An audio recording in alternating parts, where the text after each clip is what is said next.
Chapitre 12, la mission dévoilée. La tribune romaine, titre « Chargé de mission ». Nous avons pu atteindre l'enceinte de la synagogue de Nazareth, mais nos journalistes n'ont pu y entrer étant des goïs, c'est-à-dire des non-juifs. Du dehors, ils ont pu capter néanmoins ce qui se passait de très spécial ce jour-là. Jésus se propose d'accomplir les écrits du prophète Ésaïe datant de plusieurs centaines d'années. Il va remettre en état tous les éclopés et les rebuts de la société. Voilà une bonne chose. Plus de mendiants à chaque carrefour, sur les places des marchés. Plus d'aveugles, de boiteux et autres nécessiteux devant nos yeux. Les personnes affaiblies vont pouvoir retrouver leur capacité, leur normalité. Elles pourront désormais entreprendre une vie nouvelle dans la joie et le bonheur. Apparemment, ce chargé de mission ne fait ni la joie ni l'unanimité des prêtres et de l'assistance de la synagogue, car la sortie de Jésus est plutôt mouvementée. Tous n'apprécient pas, peut-être, parce qu'ils s'approprient la prophétie d'Isaïe. Est-il le Messie pour parler de la sorte ? Parce qu'il veut guérir les malades et les accidentés de la vie, au profit des médecins et des guérisseurs ? Parce qu'il est fils de charpentier ? Ce métier ne lui donne aucun droit supplémentaire. Parce qu'il est de Nazareth ? Est-ce que le Messie doit venir de Galilée ? Ou bien simplement parce qu'il dit qu'il ne fera aucun miracle dans sa propre ville ?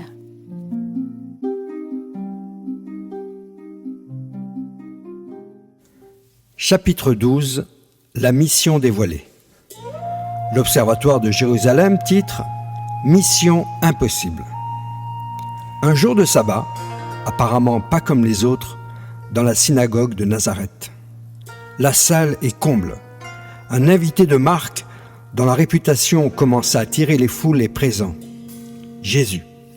Le serviteur sort un des rouleaux de parchemin contenant les écrits des prophètes et invite Jésus à la lecture d'Ésaïe au chapitre 61 concernant la délivrance de personnes atteintes dans leur chair et dans leur cœur. Les aveugles, les mal en point sentent leur cœur se soulever.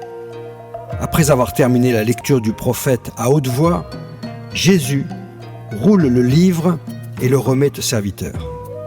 S'assoit et dit « Cette parole est accomplie ». Un grand silence, puis un vacarme étourdissant se fait entendre dans la synagogue. Que de questions! Qui est-il? N'est-il pas le fils de Joseph le charpentier? Que dit-il? Est-il Dieu ou le Messie pour parler de la sorte? De quelle autorité se réclame-t-il?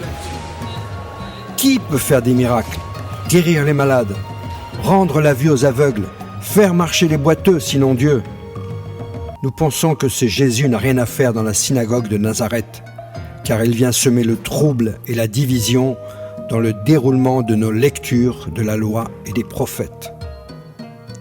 Viendrait-il comme le Messie rétablir l'impossible? Chapitre 12. La mission dévoilée. L'étoile du matin. Titre. La mission dévoilée. Ésaïe 61. C'est la lecture de ce jour de sabbat et ça n'est pas un hasard. Lorsque Jésus ouvre le rouleau du prophète, le lieu est rempli d'un silence rare, d'une solennité exceptionnelle, comme si la présence de Dieu était manifeste et palpable. Aujourd'hui, il se passe quelque chose de prophétique et d'historique en même temps. Pendant toute la lecture du manuscrit, Jésus révèle et actualise la mission du Messie, faisant vibrer les cœurs de ceux qui assistent et écoutent ses paroles. Jésus annonce la bonne nouvelle aux pauvres. Ce qui n'était que parole d'espérance devient réalité dans la bouche de Jésus-Christ. Ce qui était imparfait va devenir parfait. Ce qui était provisoire devient certitude. Ce qui était impossible va devenir possible. Ce qui était invisible va devenir visible. Ce qui était caché dans les ténèbres va sortir dans la lumière. La parole se transforme en acte. Au commencement était la parole, et la parole était avec Dieu, et la parole était Dieu. Jésus proclame sa destinée. Il est le Messie tant attendu, et il l'annonce. L'Esprit du Seigneur est sur moi, car l'Éternel m'a oint. Mashiach en hébreu, Christ en grec, qui veut dire Messie, pour apporter la bonne nouvelle aux malheureux et à ceux qui ont le cœur brisé. Jésus prend le fardeau des malades, des aveugles, des infirmes, des captifs et brûle ces fardeaux dans le feu des malédictions.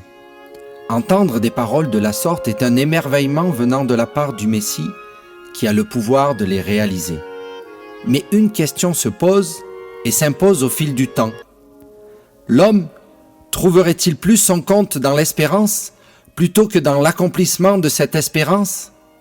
Car le Fils de l'espérance est présent au milieu de son peuple et ils ne le reconnaissent pas que déjà ils le rejettent.